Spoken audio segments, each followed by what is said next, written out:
గుంటూరు జిల్లాలోని 3 నియోజకవర్గాలకు సాగు తాగునీరు అందించే ప్రధానమైన కాలువ అధికారుల నిర్లక్ష్యం కారణంగా కాలుష్యం కోరల్లో చిక్కుకుంది. మురుగు కలుస్తుందని తెలిసినా అధికార యంత్రాంగం పట్టించుకోవడం లేదు. ఫలితంగా పల్లెవాసులు కలుషిత నీటితో ఇబ్బందులు పడుతున్నారు.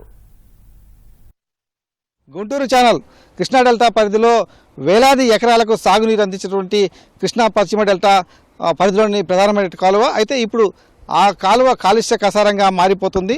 మనం చూస్తున్నాం ఆ మురుగునీరు అంతా కూడా గుంటూరు అలాగే మంగళగిరి నగరపాలక సంస్థ పరిధిలోని వివిధ ప్రాంతాల నుంచి కూడా వచ్చి ఆ డ్రైన్ల ద్వారా వచ్చి ఇక్కడ గుంటూరు ఛానల్లో కలిసిపోతుంది. ఈ సమస్యకు పరిష్కారం చూపాలని చెప్పేసి ఏళ్ల తరబడి కూడా ప్రజలు కోరుతూనే ఉన్నారు. 47 కిలోమీటర్ల పొడవున ఉండే గుంటూరు ఛానల్ కాలువ వల్ల 27,000 ఎకరాలకు సాగునీరు అందుతోంది. 36 గ్రామాల రైతులు పంటలు సాగు చేసుకుంటున్నారు. 12 గ్రామాలకు ఈ కాలువ నుంచి తాగునీరు సరఫరా చేస్తుంటారు. ఇంతటి కీలకమైన కాలువ కొన్నేళ్లుగా కాలుష్యం బారిన పడింది. గుంటూరు నగరంతో పాటు ఉండవల్లి, తాడేపల్లి, మంగళగిరి, పెదకాకానిలోని వివిధ ప్రాంతాల నుంచి మురుగునీరు గుంటూరు ఛానల్లో కలుస్తోంది. మురుగునీరు డ్రైన్లలోకి వెళ్లేందుకు దశాబ్దాల క్రితమే చెప్టాలు నిర్మించారు. అయితే చెప్టాలు శిథిలం కావడంతో అక్కడి నుంచి మురుగునీరు గుంటూరు ఛానల్లో కలుస్తోంది. మురుగునీరు కలవటం ద్వారా ప్రమాదకర పదార్థాలతో కాలువ నీరు విషతుల్యమవుతోంది. అనంతవరప్పాడు, లేమల్లపాడు, గారపాడు, తక్కెళ్లపాడు గ్రామాల్లో పరిస్థితి మరీ దారుణంగా ఉంది. ఆయా గ్రామాలకు నీటిని సరఫరా చేసే క్రమంలో ఫిల్టర్ పాయింట్ల ద్వారా శుద్ధి చేసిన రసాయన అవశేషాలు మాత్రం నీటి నుంచి వేరు కావు. దీంతో ఆ నీరు తాగాలంటే ప్రజలు భయపడే పరిస్థితి నెలకొంది.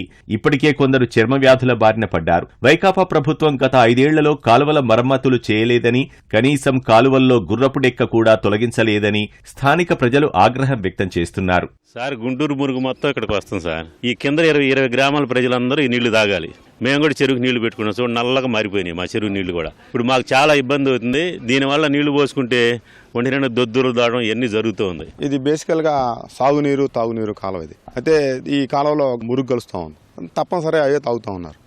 దానివల్ల కొంచెం హెల్త్ ఇష్యూస్ వస్తూ ఉంటాయి. అంతకుముందు ఈ గుర్రపు డెక్క ఇవన్నీ ఈ కాలంలో అసలు మేము చిన్నపిల్లలప్పటి నుంచి ఎప్పుడు చూడలేదండి. ఈ మురుగు వచ్చిన కాడి నుంచి ఈ గుర్రపు డెక్క అనేది బాగా పెరిగిపోయింది. రైతులకు కూడా పైకి నీళ్ళు వెళ్తానికి కూడా పెద్దగా ఇబ్బందిగానే ఉంది. ఈ కాలువని మరి గత ప్రభుత్వం నిర్లక్ష్యం వల్ల ఇప్పుడు కాలువ మొత్తం కూడా కాలువలాగా లేదు. గడ్డి తూటు కాడ గుర్రపు డెక్క నాన్న ఆసు పెరిగి పూర్తిగా బూడిపోయింది. పంట పొలాలకు అయ్యే పొలం పోయిన వాళ్ళం అయ్యే తాగుతున్నాం. ఓళ్ళ చెరువులు అన్ని 20 గ్రామాల వాళ్ళు ఇయ్యే తాగుతున్నాం. తాపట్ల మురుగునీరు గుంటూరు కాలువలో కలుస్తున్న విషయంపై నీటిపారుదల శాఖ అధికారులు నగరపాలక సంస్థకు, ఆయా పురపాలికలకు లేఖలు రాసినా ప్రయోజనం లేకపోయింది. గతంలో దేవినేని ఉమామహేశ్వరరావు మంత్రిగా ఉన్న సమయంలో ఆయన కాలువను పరిశీలించి తాత్కాలిక మరమ్మతులు చేయించారు. పూర్తి స్థాయిలో చప్టాలు నిర్మించాలన్న ప్రతిపాదనలు కార్యరూపం దాల్చేలోపే ప్రభుత్వం మారిపోయింది. ఇప్పటికైనా కాలువపై ఉన్న చప్టాల నుంచి డ్రైనేజీ కాలువలో కలవకుండా చర్యలు తీసుకోవాలని ప్రజలు కోరుతున్నారు. గుంటూరు మురుగంతా వచ్చి ఈ స్థానంలో కలిసింది. దగ్గరగా 5 సంవత్సరాలు అసలు చేసింది ఏం లేదు. అంతకుముందు ఏదో ఒక అతికుచ్చి చేశారు.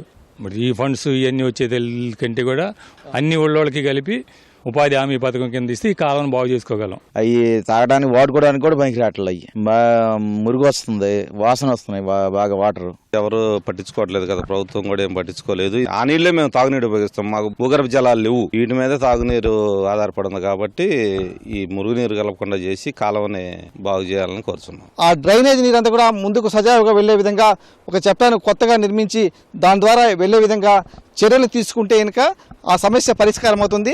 దీనికి సంబంధించి అటు నగరపాలక సంస్థ అధికారులు కానీ, ఇటు నీటిపారుదల శాఖ అధికారులు కానీ ఎవరు కూడా ముందుకు రాని కారణంగా ఈ సమస్య అలాగే కొనసాగుతోంది. ఫలితంగా చాలా గ్రామాల్లో ప్రజలు ఆ కలుషిత నీటినే తమ తాగునీటి అవసరాల కోసం వినియోగించుకోవాల్సినటువంటి దుస్థితి ఏర్పడింది. ఈ సమస్య నుంచి తమను గట్టెక్కించాలని చెప్పేసి కూడా స్థానిక ప్రజలు కోరుతున్నారు. కెమెరామెన్ అలీతో పూర్ణచంద్రశేఖర్, ఈటీవీ న్యూస్, గుంటూరు జిల్లా.